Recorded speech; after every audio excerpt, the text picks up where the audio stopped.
memberkati pada kami dari awal, tengah, hingga akhir. Di dalam nama Tuhan Yesus, kami sudah berdoa. Amin.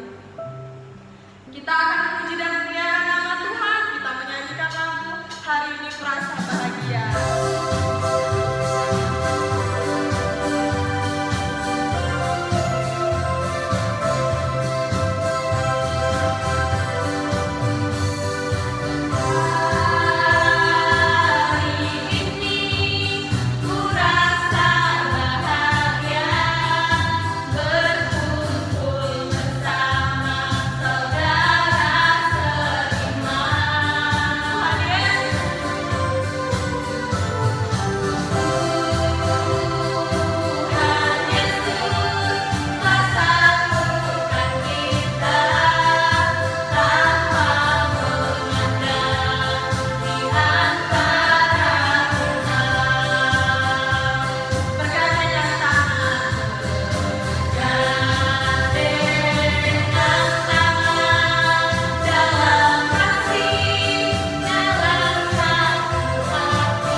mendengarkan firman Tuhan, kita berdoa. Terima kasih Tuhan, terima kasih Yesus untuk kasih setiamu sepanjang hari, sepanjang menit yang kami rasakan Tuhan. Hingga pada saat ini Tuhan kami kembali mendengar firman-Mu. Ya Bapa, Engkau berkati Tuhan anak-anak sekolah minggu yang sedang mendengar firman-Mu Tuhan. Kau berkati telinga dan pikiran mereka agar firman yang disampaikan bisa mereka lakukan di setiap hari mereka. Ya Tuhan, Kau berkati juga Tuhan hamba-Mu yang memberitakan firman. Biarlah Tuhan firman yang disampaikan dapat diterima dengan baik oleh anak-anak sekolah minggu. Berfirmanlah Tuhan, kami siap mendengar. Amin. Shalom adik-adik. Shalom. Luar biasa, puji Tuhan, kita bisa mendengar sebagian firman Tuhan kembali pada saat hari ini. Kita buka Alkitab kita yang terambil dari Yohanes 15 ayat 13 sampai 15. Firman Tuhan berkata, "Tidak ada kasih yang lebih besar daripada kasih seorang yang memberikan nyawanya untuk sahabat-sahabatnya. Kamu adalah sahabatku, jikalau kamu berbuat apa yang kuperintahkan kepadamu. Aku tidak menyebut kamu lagi hamba, sebab hamba tidak tahu apa yang diperbuat oleh tuannya. Tetapi aku menyebut kamu sahabat, karena aku telah memberitahukan kepada kamu segala sesuatu yang telah kudengar dari Bapakku." Tema kita pada minggu ini yaitu persahabatan. Kakak yakin pasti adik-adik di rumah punya sahabat. Baik itu sahabat di rumah, baik itu sahabat di sekolah, baik itu sahabat di gereja, pasti adik-adik punya sahabat. Kak, apa sih sahabat itu?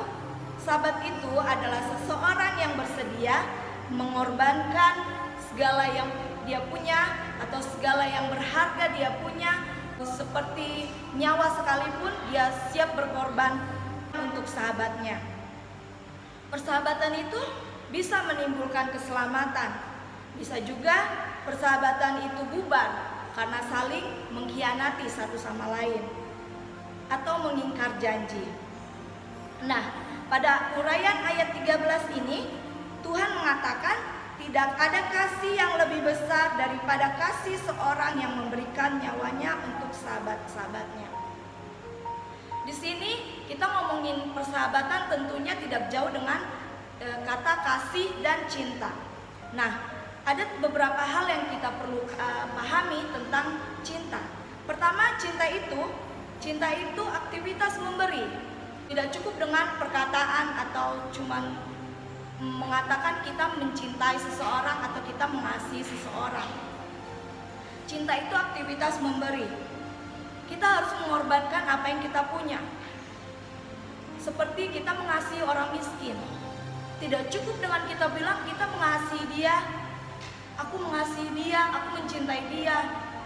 Tidak cukup dengan kita berpikir bagaimana keadaan dia, bagaimana dia menjalankan hidup dia di dalam keadaan kehidupannya yang susah seperti itu. Tidak cukup dengan itu. Itu namanya bukan cinta. Cinta itu aktivitas memberi.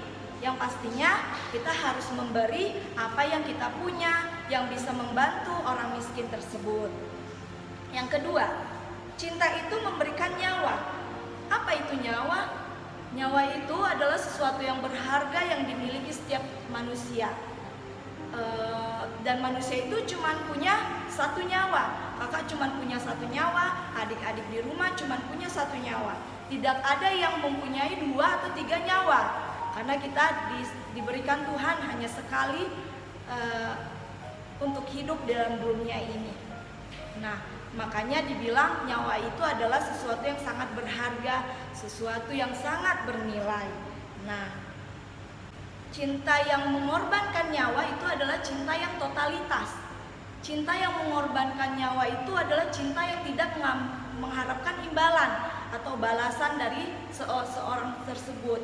Nah, misalnya kalau kita mengorbankan nyawa kita, mau itu dibalas atau tidak, itu bukan suatu persoalan. Nah, makanya dibilang di sini cinta itu memberikan nyawa, itulah cinta yang totalitas atau cinta yang tuntas. Nah, yang ketiga, cinta yang sejati memberikan nyawanya kepada sahabatnya. Sahabatnya yang seperti apa? Sahabatnya yang sehati kepada dia, sahabatnya yang sepemikiran kepada dia. Nah, kita memberikan seluruh diri kita, perhatian kita kepada mereka. Baik itu mereka yang menderita, baik itu yang kesusahan atau mengalami musibah. Nah, siapapun orang itu kita harus mengasihi dan mencintai dia. Di dalam uraian ayat 14 dikatakan, "Kamu adalah sahabatku jikalau kamu berbuat apa yang kuperintahkan kepadamu." Tuhan menegaskan di dalam ayat ini, kamu adalah sahabat Tuhan apabila adik-adik melakukan semua perintah Tuhan. Adik-adik disebut sahabat Tuhan kalau adik-adik melakukan firman Tuhan. Nah, kalau adik-adik tidak melakukan perintah Tuhan, adik-adik bukan sahabat Tuhan. Persahabatan itu memerlukan kepercayaan. Nah, di dalam kehidupan kita pasti memerlukan seorang teman, seseorang sahabat yang bisa kita sharing kepada dia atau berbagi suka dan duka kepada dia. Banyak teman di dunia ini yang datang sesuka hati, pergi sesuka hati. Kita susah mencari teman yang mau bersama-sama dengan kita di saat suka dan duka. Nah, oleh karena sebab itu, tapi adik-adik jangan khawatir karena Tuhan yang kita punya adalah Tuhan yang lebih dari sahabat di dunia. Katanya di sini, cinta yang sejati itu cinta yang memberikan nyawanya kepada kita. Nah, Tuhan sudah memberikan nyawanya kepada kita. Dia rela disalibkan demi kita. Nah, itu namanya cinta yang sejati. Jadi adik-adik, kita harus bersyukur punya Tuhan seperti Tuhan Yesus. Bukan saja sebagai juru selamat kita, tapi dia sebagai sahabat kita. Kita mau cerita apa kepada Tuhan, Tuhan pasti mendengar. Jadi adik-adik jangan merasa sendirian. Kalau adik-adik merasa sedih atau merasa kesepian atau merasa sendiri, adik-adik bisa berdoa kepada Tuhan, minta kepada Tuhan apa yang adik-adik perlu, apa yang adik-adik inginkan. Jangan takut karena di dalam Ibrani 13 Tuhan tidak akan meninggalkan engkau. Aku sekali-kali tidak akan membiarkan engkau, dan aku sekali-kali tidak akan meninggalkan engkau. Nah, kita harus ingat ayat itu, karena di setiap musim hidup kita, di setiap bagaimanapun keadaan kita percaya Tuhan selalu ada bersama kita. Nah, adik-adik, kalau adik-adik merasa takut atau merasa cemas, adik-adik bisa sampaikan kepada Tuhan. Misalnya adik-adik pengen, Tuhan, aku pengen menjadi juara kelas. Tuhan, aku pengen menjadi presiden. Tuhan, aku pengen menjadi kebanggaan kedua orang tuaku. Minta kepada Tuhan dan lakukan perintah Tuhan. Pasti Tuhan akan menjawab dan memberikan jalan kepada adik-adik. Nah, satu pegangan hidup untuk kita semuanya di dalam Filipi 4 ayat 13, segala perkara dapat kutanggung di dalam Dia yang memberikan kekuatan kepadaku. Kita selalu ingat dengan ayat itu. Segala perkara dapat kutanggung di dalam Dia yang memberikan kekuatan kepadaku. Adik-adik harus ingat ayat itu dan adik-adik percaya apapun janji Tuhan itu iya dan amin. Demikian firman Tuhan, kita berdoa. Terima kasih Tuhan, terima kasih Yesus, kami sudah mendengar firman-Mu Tuhan. Biarlah Tuhan firman-Mu menjadi pedoman buat hidup kami. Biar firman-Mu menjadi arah dan cermin buat hidup kami Tuhan, supaya kami bisa melakukan sesuai dengan kehendak-Mu, supaya kami bisa disebut sebagai sahabat-Mu ya Bapa. Tuhan, Kau bahkan rela disalibkan, Kau rela memberikan nyawa-Mu kepada kami untuk menebus dosa-dosa kami. Kami percaya kepada-Mu, Kau tidak akan meninggalkan kami. Kau pasti ada di samping kami di saat musim, di saat seperti apapun kehidupan kami ya Bapa. Tuhan Yesus, Kau berkati Tuhan anak-anak sekolah minggumu yang sedang mendengar dan selesai mendengar firman-Mu Tuhan.